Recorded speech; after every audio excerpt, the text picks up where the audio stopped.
Comenzamos nuestra vida cristiana estableciendo una relación con Jesús y dijimos en los devocionales anteriores que esta relación comienza con un llamado que Jesús nos hace a seguirle. Ahora, ese llamado resulta bastante sorprendente porque cuando Jesús llama a alguien para que le siga, normalmente no le explica un programa, o es decir, no le muestra hacia dónde quiere que le siga. Simplemente se trata de una invitación a ir tras él. Es curioso entonces que una invitación como esta es tan seria y las consecuencias de eternidad que vienen implícitas en esta especie de invitación, y que no recibamos explicaciones, ni programas, ni metas, ni ideal, ni motivos. Entonces solamente sea un llamado y casi que de alguna manera tenemos que establecer un plan de fe para seguir a Jesús. Al mismo tenor de este comentario, encontramos a quienes voluntariamente querían seguir a Jesús y Él les coloca obstáculos tan fuertes como el que dice Lucas 9:57 a este maestro que había dicho que seguiría donde Él fuera, y la respuesta de Jesús es desconcertante. Las zorras tienen madrigueras y los aves de los cielos nidos, pero el Hijo del Hombre no tiene donde recortar su cabeza. La pregunta que pueda surgir entonces pudiera ser la siguiente: ¿qué significa entonces este seguimiento? ¿Qué significado tiene? ¿Cómo me doy cuenta que estoy siguiendo a Jesús? Hay dos palabras clave que nos ayudan a acercarnos a esta respuesta.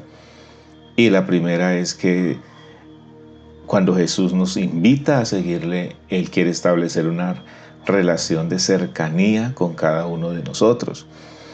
Entonces,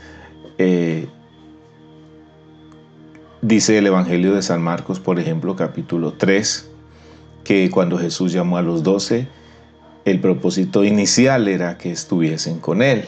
Es decir, una relación de compañerismo, de amistad, de confianza, donde el discípulo conoce a su maestro, donde el maestro se hace vulnerable a sus discípulos, y de esta manera entonces se establece, digamos, una relación de más allá de maestro a discípulo, una relación de amistad en la que aprendemos a conocernos, y de esta manera también nos edificamos mutuamente. Por ejemplo, dice la palabra del Señor que una de las razones por las que, o interpretan mejor los estudiosos de la Biblia, que una de las razones por las que Pedro cada vez va rompiendo su cercanía con Jesús, su amistad con Jesús, tiene que ver de que cuando a Jesús los llevan a la cruz, Pedro le va a seguir de lejos. Y ese seguimiento distante es lo que lleva a Pedro finalmente a negar y aún a tener luego que llorar por esa actitud tan descarada que había tomado con Jesús. Tener fe entonces es estar cerca de Jesús. Seguir a Jesús es establecer una relación de fe a través de la cual decidimos caminar con Jesús. Pero una vez que hemos experimentado esta cercanía con Jesús, el segundo aspecto que también es muy importante tener en cuenta es que Jesús nos invita a seguirle en movimiento, en acción. No se trata solamente de estar donde está Jesús, sino de ir a donde Él va. Y como lo muestran los evangelios, de ir a donde Él nos envía. Así que Jesús sale y los discípulos le siguen, pero llega un momento cuando Jesús no sale, sino que Jesús envía. Y los discípulos, en obediencia a esa voz que han escuchado ya muchas veces, como lo decíamos en San Juan capítulo 10, mis ovejas oyen mi voz y me siguen porque me conocen. Entonces también aquí ellos, al ser enviados, obedecen a esa voz que ya conocen, que les da órdenes en este momento claras de movimiento, de no quedarse quieto, porque el Evangelio tampoco es quietud, pasivismo, conformismo, no, el Evangelio es sí en un momento y tal vez es nuestra experiencia de vida estar siempre cerca de Jesús, pero también es una experiencia especial en la que nosotros nos disponemos para movimiento, para acción, para caminar, para ir, para actuar en nombre de Jesús donde vamos. ¿Cómo se relaciona esto entonces con la efectividad en el cumplimiento de la Gran Comisión?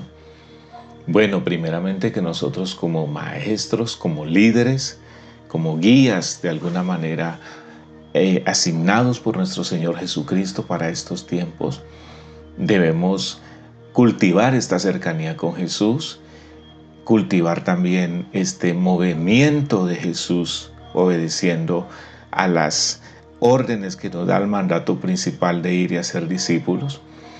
Y esa misma experiencia que nosotros tengamos de vivir cerca de Jesús y de ir, de ser enviados por Jesús para cumplir la gran comisión, de inmediato irla transmitiendo a nuestros discípulos o a nuestros bebés espirituales, a esas personas que comienzan su caminar con el Señor.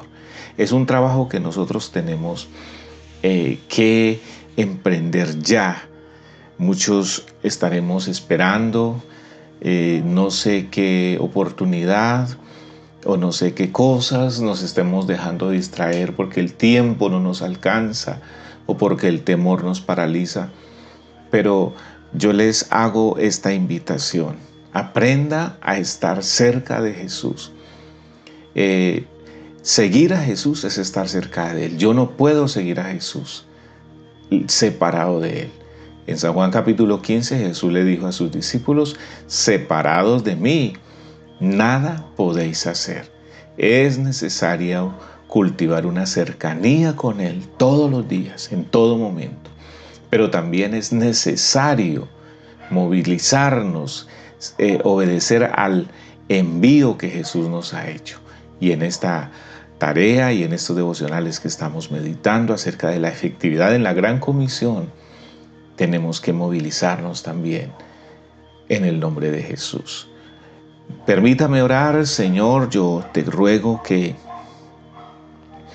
una vez nos llamas, así como tu palabra dice: no me elegisteis vosotros a mí, sino que yo os elegí a vosotros. Entonces, Señor, queremos cultivar esta relación de cercanía contigo y también de movimiento, es decir, de ir y anunciar el Evangelio. Yo oro porque resulten hermanos, hermanas, personas que asumen este compromiso. La mies es mucha y sigue siendo mucha. Los obreros somos pocos y eso siempre sigue sucediendo hoy. Así que te doy gracias por levantar a estos hermanos y hermanas que disponen su corazón para estar cerca de ti y también para ir en obediencia al mandato de la Gran Comisión. En el nombre de Jesús. Amén.